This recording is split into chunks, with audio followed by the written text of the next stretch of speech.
Bom dia, nono ano. Primeiro quero explicar para vocês, né? Nós estamos aqui na nossa aula de revisão para o simulado do quarto bimestre. Primeiro eu quero explicar para vocês o que é neocolonialismo. Oh, que palavra grande! Neocolonialismo. O que é isso? É um novo modelo de colônia, um novo modelo de colonizar. Né? Antigamente as colônias é, eram feitas aqui na América, né? De uma forma diferente. Era uma forma mais atrasada, muito mais lenta, não tinha a tecnologia que tem hoje. Hoje o modelo é diferente, né? É um novo colonialismo. Tá? O que é colonizar? Colonizar é você colocar pessoas ou colonos numa terra que não era sua, né? Que você conquistou, e que eles produzam alimentos, que eles produzam matéria-prima para você levar para a metrópole. No caso, produzir na América, levar para a Europa. Então, a essência do neocolonialismo é de que o Estado que a ele está sujeito é, teoricamente, independente e tem os adornos exteriores da soberania internacional. Então, a terra pertence ao Estado, né? No caso, o Brasil, né? O território nos pertence, mas os europeus usam o nosso território para explorar e ganhar dinheiro através das multinacionais. Na realidade, seu sistema econômico é, portanto, seu sistema político dirigido do exterior. Então, eles estão no exterior dirigindo aqui dentro do nosso país as empresas, ok? Claro, inclusive agora com a internet, né? Você pode estar em qualquer lugar organizando uma empresa, dando ordens, capacitando, orientando, né? Mesmo fora daquele país.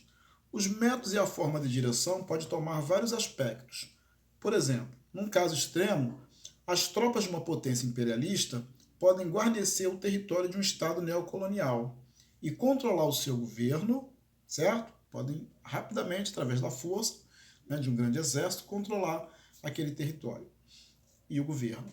Mais comumente, no entanto, o controle neocolonialista é exercido através de meios econômicos e monetários, ok? Então, o que é isso? Não preciso da força, mas eu tiro o dinheiro daquele lugar e eu enfraqueço aquela nação economicamente falando. O Estado neocolonial pode ser obrigado a aceitar os produtos, certo? Os produtos manufaturados da potência imperialista, com a exclusão dos produtos competidores de outra origem. Então, eles impõem sobre nós, sobre os países de terceiro mundo, né, os produtos que eles querem, ok? Então, com base nas informações do texto, né, desse texto que nós lemos agora, que eu estou trabalhando com vocês, deduz que no fim do século XIX e no início do século XX, o imperialismo ele se caracterizou, né, pelo monopólio de manufaturas estrangeiras dos estados neocoloniais. Então, ele se fortalece, né? Ele cria um monopólio, um domínio único, né, de manufaturas estrangeiras e obriga as pessoas a negociarem, comprarem deles, né, muita coisa e venderem pouca coisa para esses países. Então, eles fazem um controle econômico e financeiro sobre os países, ok? Bem, aí nós vamos falar agora de um acordo de paz, né? Imposto por grandes potências vitoriosas por sobreviventes. No caso, Primeira Guerra Mundial. Né? Estados Unidos, Grã-Bretanha, França e Itália, né? Os ganhadores, os vitoriosos. No Tratado de Versalhes, eles impuseram assim as suas condições. Né? A mais imediata era o colapso de tantos regimes na Europa e o surgimento da Rússia, de um regime bolchevique, revolucionário alternativo, dedicado à subversão universal.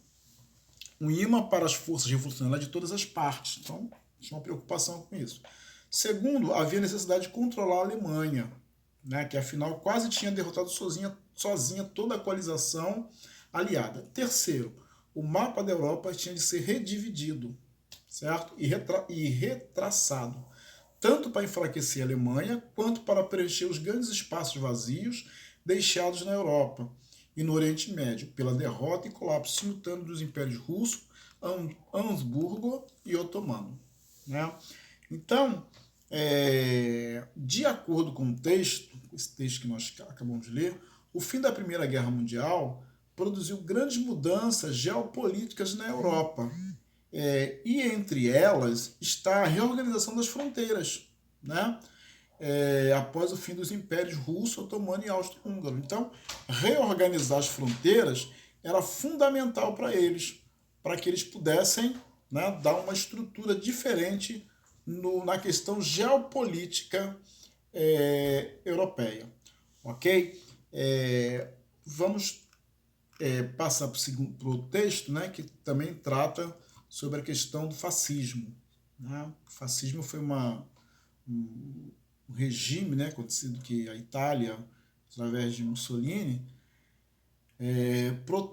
protagonizou na Segunda Guerra Mundial. Tá? Todas essas persistentes tensões internas aos regimes fascistas opunham entre si os 4 elementos que conjuntamente forjaram essas ditaduras, a partir da sua conflituosa colaboração. O líder fascista, seu partido cujos militantes exigiam empregos, prerrogativas, aventuras expansionistas e o cumprimento de algumas cláusulas do seu programa radical original, né? Uma ideia de dominação. A máquina estatal, funcionários como os policiais, os comandantes militares, os magistrados e os governos locais. E, por fim, a sociedade civil, tá? Os detentores do poder social, econômico, político, cultural, como as associações profissionais e os grandes empresários e grandes agricultores, as igrejas e os líderes do conservadorismo político, certo?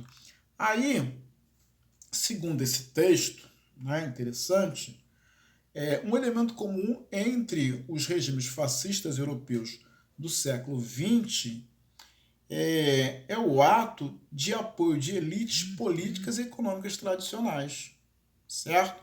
Então, assim, para fazer acontecer o fascismo, tinha que ter o apoio das elites políticas e econômicas tradicionais. Claro que depois eles se arrependeram, mas já estava posta essa questão, né? Então, o regime fascista na Itália foi se fortalecendo e depois as pessoas se arrependeram de ter apoiado esse regime, né?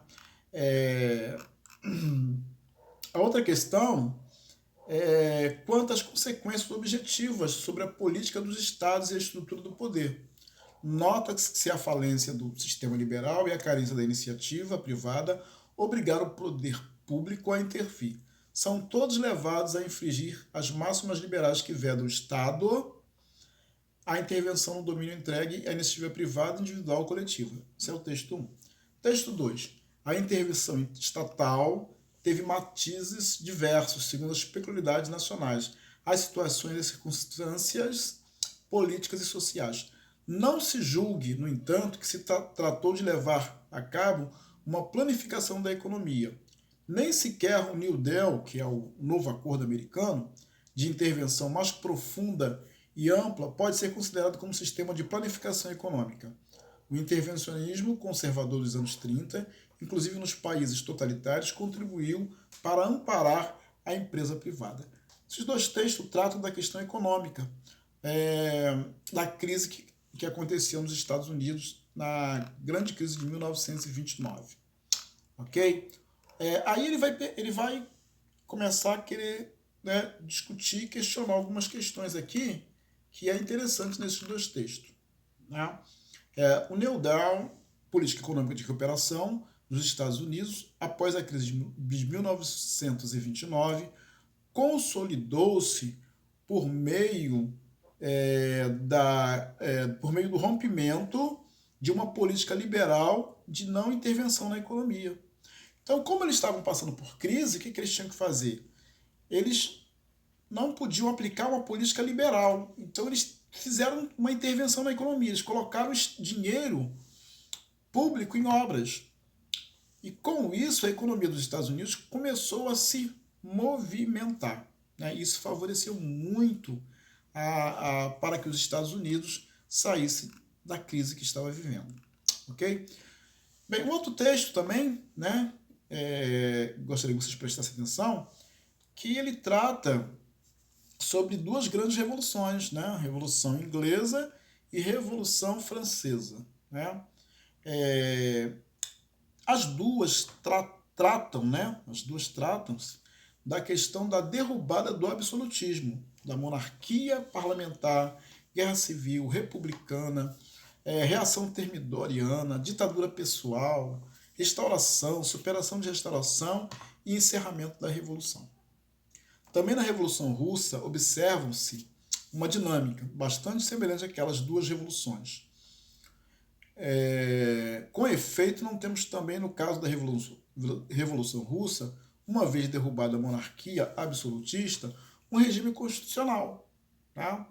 Embora muito breve, sob forma republicana, depois de um regime revolucionário radical com a Guerra Civil, sobrevindo a seguir a reação termidoriana, a ditadura pessoal. E agora? Isto é, desde 1991, com o colapso da União Soviética, uma surpreendente e imprevista restauração. Ok? Para Modesto Florenzano, que é o cara que escreveu esse texto, né, as fases da Revolução Russa são caracterizadas pela queda do czarismo em 1917, que favoreceu a emergência de uma república burguesa a partir do governo provisório. O que é isso? A queda do czarismo, a queda do imperador russo, tá? Favoreceu a constituição de uma república burguesa. Quem são os burgueses? Aqueles detentores de capital. Então eles passaram a dominar. Sai da mão de alguém muito rico e vai para a mão de alguém também rico. Alguém que tem poder econômico, né? E aí, claro, isso foi instalado no poder provisório, até depois instaurar um modelo comunista, né? Partido único, o Estado intervindo muito forte na economia, e isso é claro que a burguesia não gostou, e claro que a burguesia se sentiu arrependido de ter apoiado a Revolução. Valeu, um abraço para vocês e até o nosso próximo encontro. Estudem para que vocês façam um bom trabalho, né, nesse simulado. Um abraço.